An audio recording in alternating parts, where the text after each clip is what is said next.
What's up, metalheads? My name's Jamie. This is the Blades and EDC channel, and today we're going to take a look at the Kansept Main Street, a fantastic EDC knife. And fantastic action, and the blade shape is just, for me, this is ideal for EDC tasks. One cliff blade, all your especially with thumb studs or a hole, no flipper tab in the way, you can get down really low at the blade and do chopping task. You got that tip for all your packages and fine cuts, and just also a very thin blade stock. Not really thin, but pretty thin compared to a lot of knives. For the knives of this size, this is pretty thin. Only 125 thousandths thick, so great action also. This one is the White Mountain Knives exclusive, and it has the brown micarta, 154 cm blade steel, titanium pocket clip, thin, lightweight, but not a small knife, not small at all. This is a Dirk Pinkerton design, and fun fact about this knife, and I don't know how many got out of the factory like this, but if you notice on the blade, what does it say there? It says Little Main Street. This is not the Little Main Street. This is the Main Street. The box says Main Street, and from the size of it, it's clearly the Main Street. But apparently they misprinted some of these and, excuse me, put Little Main Street on the main streets, which is interesting.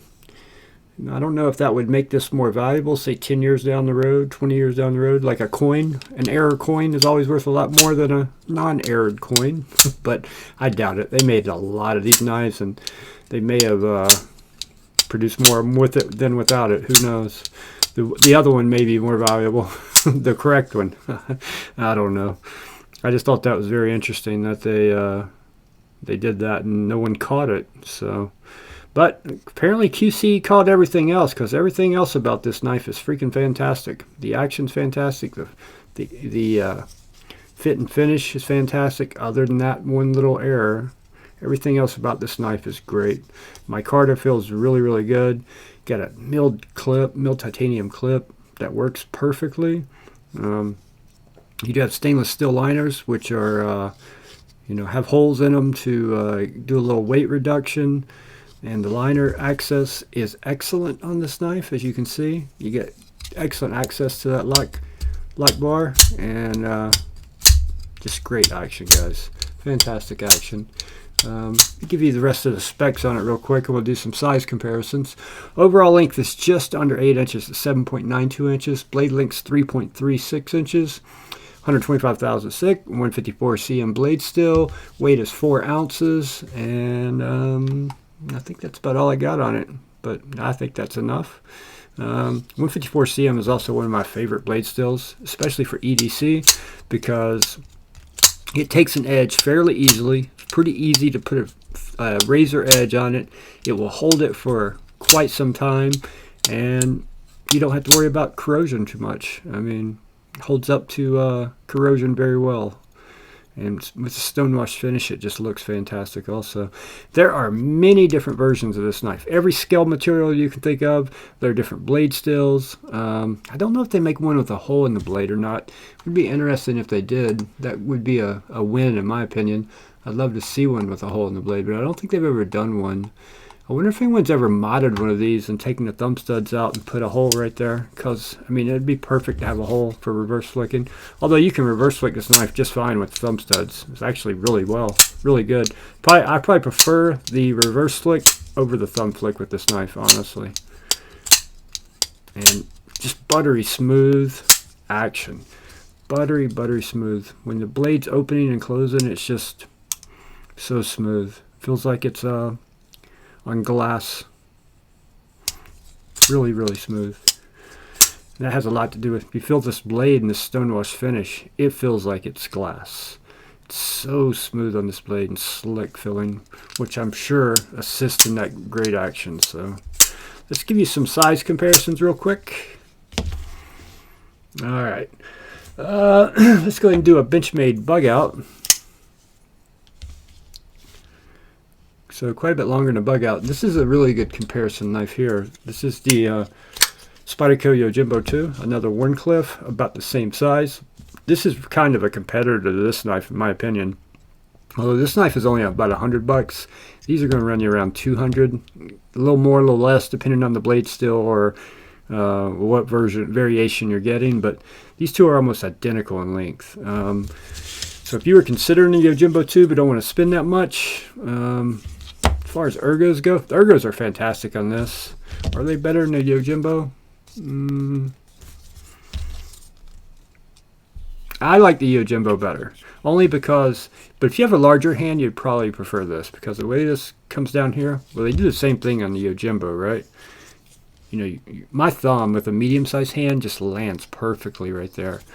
On the Main Street, it's a stretch for me to get over there, to get my thumb to there, to where if you have a larger hand, it'd probably be perfect for you. And with a medium-sized hand, you can see how much handle I've still got sticking out, so yeah. But this is a very good comparison. In my opinion, the Main Street was made to compete with the Yojimbo 2, would be my guess. I don't know that for a fact, but you know, when you look at those blades, I see a resemblance for sure. Here's the Kaiser Sheepdog, another knife that's a great comparison in size, almost identical in length. It's a little bit longer than the Sheepdog, but not by too much. Here's a Spyderco Paramilitary 2. A little shorter than the Para 2, probably about a ½ inch shorter. What else we got here? Let's go ahead and do a Para 3. Here's the Para 3, so it's a lot bigger than a Para 3. And you know, the strange thing is, between these two knives, I definitely prefer a Para 3 for my hand size. But this is great in my hand also. This is closer in size to the Para 3 than the Para 2, I think. So this is fantastic in my hand. What else we got here? We'll go and do a couple of the regulars. The QSP Penguin, another Wharncliffe, quite a bit bigger than a Penguin. And here's a Vist variant PE2, another Wharncliffe.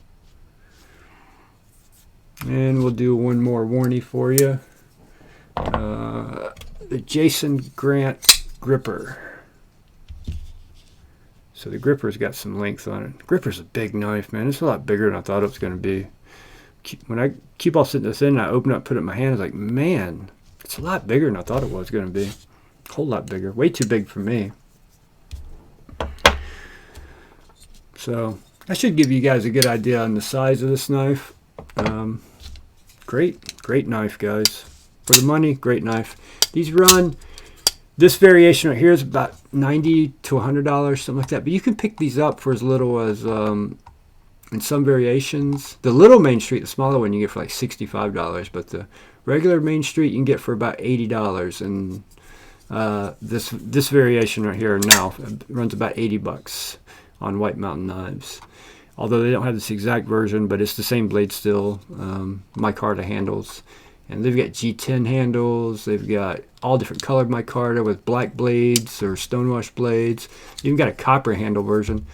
They got one I really like. It's got like a purple G10 with a black blade. It's out of stock though. That would be my ideal candidate for a knife, honestly, in this model anyway. Purple and black, man. Purple and black. They go together so well. Like peanut butter and jelly.